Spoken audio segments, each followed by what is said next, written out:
following clip has been taken from our 2024 Australian Army Flying Museum video with presenter Scott Downs. Follow the link in the description for the full tour. So in 1960, the Australian Army's Light Aircraft Squadron, 16 ALA, is formed. And it is formed with the two aircraft being the Bell 47 Sioux and the Cessna 180. And we'll first look at the Bell 47 Sioux. Now the Sioux is one of those aircraft that's sort of iconic mainly because of a television show later, and it's like called MASH. It's that MASH helicopter that you see when Radar O'Reilly says choppers. It's an astonishingly capable aircraft, and to our 21st century eyes, it looks like a dinosaur helicopter. It's got the skeletonized tail, and you can see all the engines all hanging out sort of thing. It's got the big bubble front. It looks really old. But in 1960, the Sioux was cutting edge technology. It was the frontline aircraft the US Army was using for light observation.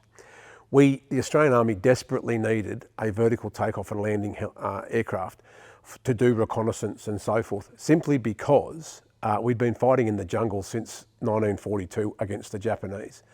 And we kept fighting up in Southeast Asia, in Malaysia and Singapore and so forth and so on. We were fighting up there all the way through. Most people don't realise the Australian Army really never came home from that conflict. We just kept going back. The Sioux was, as I say, the frontline aircraft for the US Army, and it was the aircraft chosen. It started its design life in the 40s, so it's very much starts as a first generation helicopter, but maintains its position as a really important helicopter through and becomes a second generation helicopter in the early 60s. Started with timber blades and so forth. It's by the time we get them, they've got the alloy blades, the alloy rotor blades, bigger engines, larger fuel tanks and so forth. By the mid-60s, we're replacing our initial buy of G2s with the G3 version, which was even more powerful and more capable, which is the aircraft you see behind you here is the G3 version. Its greatest claim to fame in Australian Army service is obviously with 161 recce flight in Vietnam, and they were there from 65 through to 72. And when they came home with the rest of the sort of the Vietnam deployment, flew many sorties, was on many missions. DFCs and so forth were won with the aircraft throughout that period, but it was also deployed at the same time into New Guinea, into Irian Jaya, Singapore, Malaya, and so forth and so on. And in fact, Australia's first real go outside Australia as part of a UN deployment was two Sioux aircraft fighting a cholera outbreak in Irian Jaya in Indonesia, so the other end of New Guinea. A cholera outbreak was there, and they were sent up there to assist in the fight against that cholera outbreak.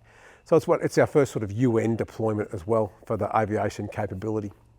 It's the iconic aircraft of Army aviation. It's kind of that aircraft that's on the wall of every mess, you know, and where all the soldiers eat. There'll always be a photo of a Sioux because it's like holds the same place in our psyche as sort of the 303 rifle for infantry, and you know the 25-pounder gun for artillery. It's got that iconic place for itself.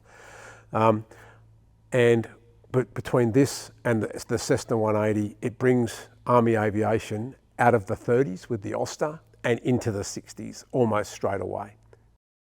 For more of this 2024 Australian Army Flying Museum tour with presenter Scott Downs, follow the link in the description.